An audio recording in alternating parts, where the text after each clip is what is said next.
आज हम डिस्कस करेंगे 24 जुलाई 2020 का डेली करंट अफेयर नोट्स। तो पहला पॉइंट है Kakrapar atomic power plant 3 achieve critically in Gujarat. तो जो है इसे ना शॉर्ट फॉर्म में से कैप बोलते हैं, कैप 3 जो एटॉमिक पावर प्लांट है कहाँ पर, गुजरात के अंदर। तो ये जो है नया प्लांट है, इसमें क्या 2 यूनिट पहले चल रही थी, 2 यूनिट जो थी वो 200 मेगावाट देती थी और ये वाली थर्ड यूनिट जो है 700 मेगावाट हमें जनरेशन देती है। तो थर्ड यूनिट जो है कैप एटॉमिक पावर स्टेशन की जो कैपेसिटी जो है ना प्रेशर हैवी वाटर रिएक्टर है, ये क्या प्रेशर हैवी वाटर रिएक्टर है। इसके अलावा कैप 3 जो है वो 23 न्यूक्लियर पावर रिएक्टर है इंडिया का। कैप 3 जो 23, इससे पहले 22 न्यूक्लियर पावर रिएक्टर काम कर रहे हैं। तो PHWR को मतलब इसकी कैप मतलब इसकी PHWR क्या होती है, शॉर्ट फॉर्म होती है। इसमें क्या होता है, यूज़ होता है heavy water as a moderator और natural uranium as a fuel.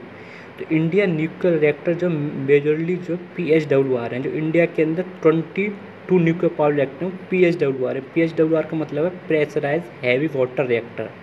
और कैप 3 जो है इंडिया का first biggest indigenous develop nuclear power plant है 700 मेगावाट का।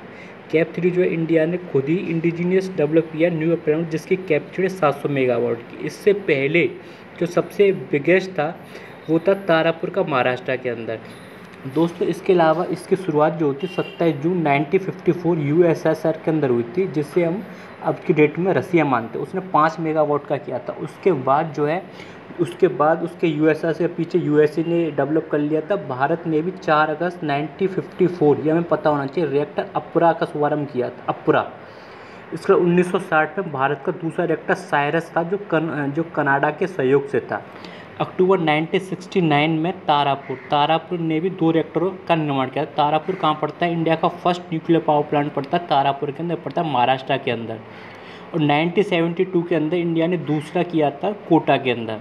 इसके अलावा जो थर्ड हुआ था कलपक्कम कहाँ पड़ता है, चेन्नई के अंदर, जो भारत का पहला स्वदेशी संयंत्र था।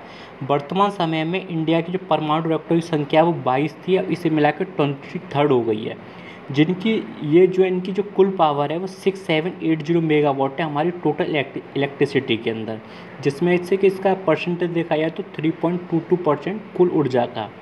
इसके अलावा दोस्तों पता होना चाहिए जो कैप 3 है ये जो है गुजरात में सूरत से 80 किलोमीटर ताप्ती नदी के किनारे स्थित है। कैप फर्स्ट जो है वो 200 मेगावाट देता है, कैप सेकंड जो 200 मेगावाट, कैप 3 जो है 700 मेगावाट। तो दोस्तों इसमें प्रॉब्लम यह है कि इसकी डिमांड जो ज़्यादा, सेफ्टी के लिए थोड़ा प्रॉब्लम है, सेफ्टी नहीं हो पाती। जैसे कुछ हादसा हो जाता है, जैसे आपने सुना होगा 2011 के अंदर सुनामी आई थी जापान के अंदर, तो उसका फुकुशिमा संयंत्र जो था वहाँ पे बहुत बड़ी घटना हो गई थी, तो उस पावर प्लांट को बंद करना पड़ा था। इसके अलावा क्या कि इसमें जो है ना ये इसमें क्या वन टाइम इन्वेस्टमेंट है, 100 साल तक जो इसकी लाइफ रहती है। इसके अलावा क्या ग्रीन हाउस गैस जो है कम होती है, पर इंडिया में क्या, इंडिया में जनरेशन ज़्यादा है, इंडिया में पॉपुलेशन ज़्यादा है, तो उसके लिए हम जो है और पावर का इस्तेमाल कर रहे हैं हाइड्रो के अलावा। सबसे ज़्यादा जो इंडिया में जो ऊर्जा होती है वो होती है क्या कहते हैं, कोयले के थ्रू, थर्मल पावर प्लांट। इसमें आप जानते हैं सभी लोग NTPC जो है वो सबसे बड़ा प्लांट है। इसमें लगभग 70% के आसपास जो है वो हमें थर्मल से मिलता है। हाइड्रो जो 23% है। बाकी थर्ड नंबर पर जो आता है वो एटॉमिक न्यूक्लियर पावर रिएक्टर आते हैं इंडिया के अंदर। और दोस्तों इसके अलावा पता नहीं भारत में एक पेरिस समझौता हुआ था 2030, मतलब उसमें टारगेट है इंडिया का 2030 तक 40% जो है वो इसी के थ्रू जो है ये पेट्रोलियम है उन्हें कम इस्तेमाल करना। दोस्तों सेकंड पॉइंट है Taiwan first China launches ambitious Mars mission in lander and rover, it will reach Mars in February 2021 at the same time S UAE hope orbiter.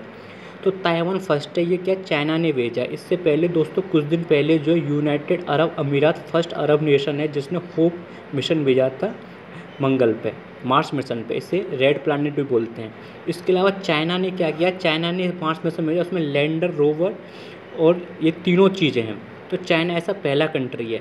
इसके अलावा दोस्तों पता है China Mars mission Taiwan first included orbiter lander rover all together for first time ever. तो China ने जो Taiwan जो first भेजा है उसके अंदर क्या ऑर्बिटर लैंडर रोवर तीनों एक साथ जा रहे हैं, ऐसा पहली बार हुआ है दोस्तों। इसके अलावा हमें पता होना चाहिए सबसे पहले जो स्टार्टिंग की थी वो रशिया ने की थी। रसिया ने जो है USSR जो बोलते थे 1971 के अंदर उसने अपना मिशन जो भेजा था कहाँ पे, मार्च पे। उसके बाद सेकंड पे यूएसए, थर्ड पे यूरोपियन एजेंसी, चौथे पे आपको बड़ी गर्व की बात है कि इंडिया ने 2014 के अंदर मार्स मिशन पे मंगलयान करके भेजा था। 5वां कंट्री जो है वो यूएई है, और 6वां कंट्री हो जाएगा चाइना। ये हमारे लिए बड़ी गौरव की बात है, इंडिया ऐसा करने वाला चौथा कंट्री है। दोस्तों इसके अलावा थर्ड पॉइंट है, Sahil Seth appointed as honorary advisor to BRICS chamber of commerce industry. तो साहिल सेठ हैं, उन्हें एडवाइज़र बनाया गया ब्रिक्स चैम्बर का। तो ब्रिक्स क्या एक संस्था है जिसमें ब्राज़ील, रसिया, इंडिया, चाइना और साउथ अफ्रीका आते हैं। तो इसका जो फॉर्मेशन है 2009 के अंदर हुआ था, उसे ब्रिक्स बोलते हैं, उसमें साउथ अफ्रीका नहीं था। 2010 के अंदर साउथ अफ्रीका ने ज्वाइन कर लिया, तो उसका नाम हो गया ब्रिक्स। इसका जो हेडक्वार्टर पड़ता है वो शंघाई के अंदर पड़ता है, चाइना के अंदर। दोस्तों याद रखना, इसका हेडक्वार्टर तो पूछा जाता है और लोग जो है वो चाइना की कैपिटल ला के आते हैं, बल्कि इसका हेडक्वार्टर जो है वो क्या, शंघाई चाइना के अंदर। इसके अलावा इसका जो फाउंडेशन 2009 के अंदर हुआ था। ऑफिशियल लैंग्वेज जो है इसमें पुर्तगाली, रशिया, हिंदी, चाइनीज़, इंग्लिश बोली जाती है। फाउंडेशन मेंबर जो चाइना, इंडिया, ब्राज़ील और रशिया थे। साउथ अफ्रीका ने याद रखना 2010 के अंदर ज्वाइन किया था, इसलिए इसका नाम ब्रिक्स रख दिया गया था। चौथा पॉइंट है, Indian air force procure hammer missile under emergency acquisition power at the range of 60 to 70 kilometre. Indian air force ने हैमर मिसाइल को इमरजेंसी कंडीशन के लिए वो तैनात करेगा LAC पर, लाइन ऑफ एक्चुअल कंट्रोल पे। हैमर जो मीडियम रेंज के एयर टू ग्राउंड मिसाइल है। दोस्तों इसके अलावा पता होना चाहिए, इंडिया जो बहुत सारी मिलिट्री इक्विपमेंट जो दूसरे देशों से खरीद रहा है। इसी में आपको पता होना चाहिए 60,000 करोड़ की डील हुई थी, जिसमें से वो 36 रफाल लेगा, कहाँ से, फ्रांस से।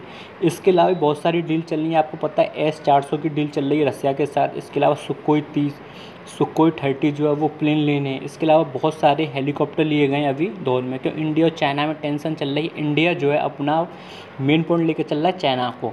और दोस्तों ये बड़ी वैसी वाली बात है कि इंडिया चाइना जो एशिया की 2 कंट्री हैं जो सबसे ज़्यादा खर्च कर रहे हैं मिलिट्री पे 2019 की रिपोर्ट के हिसाब से। इसके अलावा दोस्तों 5वां पॉइंट है, फ्लिपकार्ट एक्वायर्ड किया गया वॉलमार्ट के उधर इंडियन होलसेल बिजनेस। तो फ्लिपकार्ट की जो फाउंडेशन की थी वो की थी सचिन बंसल और बिन्नी बंसल ने 2007 के अंदर। इसके जो CEO हैं वो कल्याण कृष्णा मूर्ति हैं। इसके अलावा दोस्तों इसे वॉलमार्ट जो USA की कंपनी है, जिसने इसे USD 16 मिलियन डॉलर में इसे खरीद लिया फ्लिपकार्ट को 2018 के अंदर। इसके CEO जो हैं कल्याण कृष्णा मूर्ति हैं। इसके अलावा दोस्तों 6 पॉइंट है, गवर्नमेंट ने सेक्शन किया permission for grant of permanent commission to women officer in Indian army. तो गवर्नमेंट ने अप्रूव कर दिया है, ग्रांट कर दिया, परमिशन दे दिया, परमानेंट कमीशन होगा वुमेन ऑफिसर का इन इंडियन आर्मी। दोस्तों इसके अलावा लास्ट पॉइंट है हमारा, United Nation General Assembly to go virtual for the first time 75 year. तो यूनाइटेड नेशन जनरल असेंबली की जो है वो असेंबली जो होने वाली है 75 साल में ऐसा पहली बार हो रहा है कि वो वर्चुअल हो रही है। उसका सीधा सा कारण है कोरोना। उसके अंदर 193 कंट्री हैं। हेडक्वार्टर जो यूनाइटेड नेशन का न्यूयॉर्क सिटी USA के अंदर पड़ता है। और जनरल सेक्रेटरी जो है वो एंटोनियो गुटेरेस हैं, जो कि पुर्तगाल के PM रह चुके हैं 1998 से लेकर 2002 तक। इसके अलावा दोस्तों इसमें बहुत सारी संस्था काम करती हैं। इसके अलावा हमें पता होना चाहिए कि UN का जो ऑर्गेनाइजेशन जो हुआ था उसमें 50 कंट्रियों ने भाग लिया था 1945 के अंदर।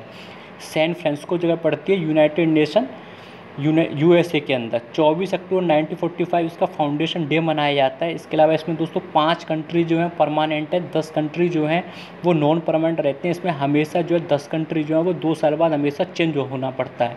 और इसमें है इंडिया जो 8 बार जो नॉन परमानेंट मेंबर रहा है। इसमें जो इंडिया जो 8 बार, बहुत बड़ा अचीवमेंट है इंडिया के लिए, जिसमें से इंडिया ने 184 वोट हासिल किए थे 193 कंट्री में से। तो ये भी बहुत बड़ा अचीवमेंट है। इसके अलावा दोस्तों हमें पता होना चाहिए 4 इसमें परमानेंट मेंबर हैं। उसमें आपका ब्रिटेन, फ्रांस, USA, रसिया, चाइना जो पॉपुलेशन की वजह से, और ब्रिटेन और फ्रांस जो थे वो पुरानी शक्ति थे। आपको पता है कि हमारा देश आज़ाद हुआ था उससे पहले ब्रिटेन और फ्रांस थे। उसके बाद द्वितीय विश्व युद्ध के बाद USA और USSR एक उभरती हुई अर्थव्यवस्था निकली थी। इसके अलावा दोस्तों इसमें 6 लैंग्वेज हैं। इसमें Chinese, English, French, Russian, Spanish and Arabic. दोस्तों इसके अलावा हमें मालूम होना चाहिए इसके बहुत सारे पार्ट हैं। जैसे इसमें 6 प्रिंसिपल ऑर्गन है, general assembly, security counselling, economic and social, council ट्रस्टशिप council international court of justice और द सिक्योरिटी। इसका जो सबसे बड़ा हेड जो होता है वो जनरल सिक्योरिटी होता है, और इसका जो जनरल सिक्योरिटी है वो एंटोनियो गुटेरेस हैं। ये दुनिया के सबसे ताकतवर लोग माने जाएंगे, ये यूएसए के प्रेसिडेंट से भी ज़्यादा ताकतवर हैं, क्योंकि बहुत बड़ी संस्था का संचालन करते हैं। और दोस्तों इसके अलावा इसमें जो 12th वाले ये चीफ हैं, इससे पहले जो थे वो थे ये वहाँ के थे, बान की मून थे, वो कोरिया के थे, वो 8 वाले थे, 8th वाले। तो दोस्तों ये थैंक यू वेरी मच। ज़्यादा से लाइक कीजिए, सब्सक्राइब कीजिए, शेयर कीजिए।